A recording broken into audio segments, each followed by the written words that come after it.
Good morning once again. Thank you for joining us. You are watching Morning at NTV. I'm Priva Elibaz Nuwamanya. Now time for our business update. Today we are focusing on the pre-Apex meeting on performance analysis of the service sector that actually happened yesterday. Now in the National Development Strategy 4, the government of Uganda is aiming to grow the economy by tenfold, and that is between 2024 and 2040. To achieve this, Uganda will have to undergo structural transformation, shifting labor from lower to higher productivity activities. The Office of the President undertook a rigorous study in the performance analysis of the services sector and also its impact on growth and employment in Uganda as well. Now, why did this meeting happen, and also what did it address exactly? And also, could it be the solution to Uganda's healthy economics? Our guest today, this morning in studio, is Dr. Fred Muhumuza, an economist who will help us understand this conversation better. Thank you for joining us. It's a pleasure, Priva, to be here hosted by you. I think this might be the first time. Oh yes, it's our first Unless there was a dream. Meeting. Hoping for some more, meetings Certainly. To happen and interviews, yes? Certainly, yes. So yesterday, the Office of the President, through the Apex Platform Secretariat, met with other organizations like the Ministry of Finance, Planning and Economic Development, and also other financial institutions. How significant was this meeting for Uganda's development? Yeah, the significance of this, first of all, the Apex platform is part of the Office of the President. Yes.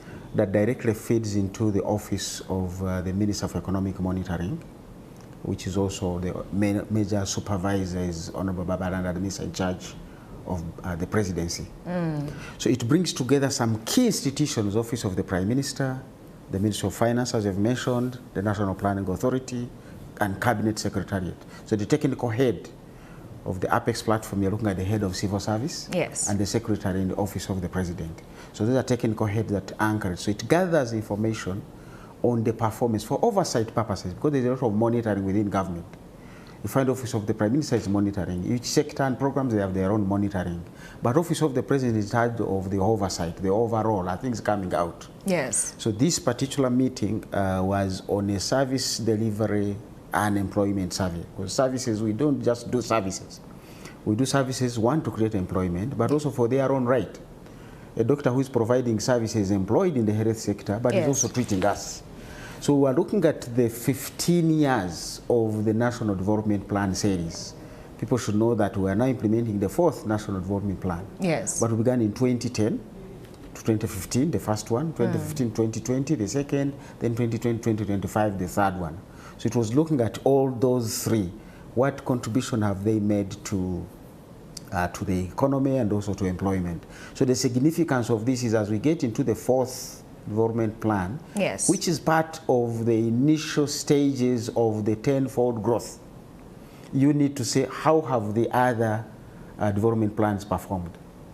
This study took 15 years in motion, like you mentioned, from 2010 to 2025. How detailed and factual is it? As Ugandans, we tend to overthink things and not trust some findings. Can they rely on the facts in this report? And why did it take this long? No, it was just looking at that length. The study itself took like 6 months to be done, but was looking at that whole history. Yes. Now, the challenge you get, as you're saying, on the facts, is you're now trying to use some information that may not have been collected even in the NDP one. But you still need to look there, because we've seen the economy has been evolving, especially faster growing sectors like the IT. Yes. You didn't have some apps lending people money to there. So when you want to look at a span of 15 years, there is definitely some data you may not have. Maybe some data was not collected, but that's not to say you are losing out something. You are actually picking up the benefit that now that information will going forward be collected. Because as we're saying here, one of the challenges we are faced in this particular study is the cross-cutting issues. You'll see what's the contribution of the transport sector. But also you're saying the fastest growing sector which contributed employment and a lot of things is motor vehicle repairs. Now, do I put them under industry, under trade and services? Because people are trading in motor vehicle spare parts. So if I put them under trade, I might be undermining the contribution of the transport sector. They do to the transport sector, yes. So those are some of the challenges now. Collecting data going forward, we want to say, what are the cross-cutting and interacting issues within these services so that we can inform ourselves better But of course, it brings out some interesting information. Some of it has been in the domain. Like you see in the NDP 1 period, the economy was growing at a slower rate, 3.1. Yes. In NDP 2, it grew faster, 6 points, NDP 1 was 5.1. NDP 2, it slowed down, 3.1. Yes. Then in the last NDP 3, it came back to 6.3. Now, government wants to chip that to 8 in the NDP 4 and possibly beyond. So you begin to say, what were these key drivers? Now, there are no lies about those. We know what has been driving this economy, but things have changed along the way. So it's kind of very critical, and we've said, for oversight. So the president would know where is the geese that is laying for me the golden egg. Which geese is not laying any eggs? What do I do with it? Keep it in or eat it or treat it? We'll those kinds of things that are coming through.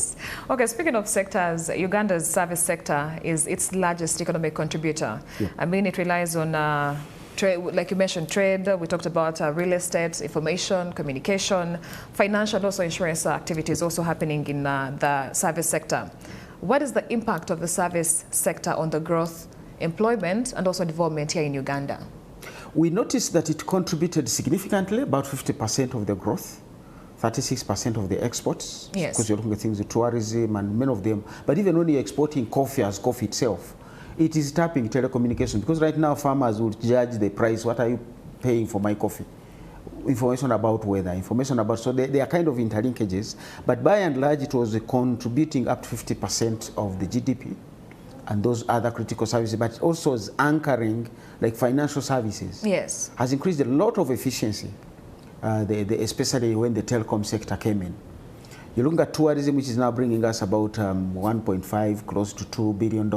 Yes. And the interlinkages that it is feeding into. So it was quite a critical component, and we are looking forward to leveraging services. Now, unfortunately, it did not provide sufficient employment in terms of numbers. The jobs are very scanty in the service sector, but you sometimes would expect that because it is driven by and large by high level. So where the jobs come in, they are paying people well, but also they are using a lot of technology. So we are seeing more of the transition into technology. But if you get down, it also still has its contribution. If you look at the recent information coming through on borders, so many of them, but also you don't want to just look at who is involved, but what are they doing with the earnings they fetch. Because if you look at one border, you might say there are 1 million in Uganda. Yes. But these are household heads of a house that has 5 to 7 people. Absolutely. So you have another 7 million depending on the border sector. As we've said, when you get into the telecom sector, you may be very few people working on mobile money. But mobile money has revolutionized this country. In terms of quick payments, you have school pay. So children are no longer losing their money in taxi parks while they are trying to take money. You pay automatically. School, we are paying for water, we are paying for electricity, we are paying for taxes. So there's so many interlinkages. Supermarkets, literally everywhere. So the jobs may not be there, but the contribution and significance of the service sector integrated into that system becomes quite very, very handy. Now, Uganda has an ambitious goal of growing by 10 times in the next 16 years, like you hinted on it. And to achieve it, Uganda will have to shift much of its labor from agriculture to higher productivity work in cities. Have you made any progress in respect to that aspect? We are making progress. One of the things is the foundations are being laid. Yes. Because some of these things you begin to harvest after you have planted the coconuts and they have taken quite some time to mature. Yes. But all you want to say, are my coconuts growing? Have I planted them? Have I done what? So one of the key things we have noticed in Uganda is the low factor productivity. The productivity both in land and in the human resource. Our productivity, that is how much a person churns out per day, per month, is very, very little. Yes. And then many of them are still in low productive ventures. You look at the people who give us security. It's a big employing sector.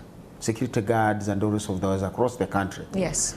But their wages, 150, 200,000, that is too low. Yes. For what somebody needs. But it's also in the public service itself. You'll be paying a teacher 500,000. That's what a border man earns in 10 days. Yes. So, and we have had that business of people saying people are going to borders because the formal jobs are not there. No, some of them are aware of these formal jobs. But they are going by saying the low productivity, the return on working in the formal sector is lower than if I stay in the informal sector. Yes. Now, those are the things we are beginning to learn and say, now, how do we understand the informal? Because sometimes people say, we must formalize the informal. No, sometimes the informal will never be formalized. You just need to understand it.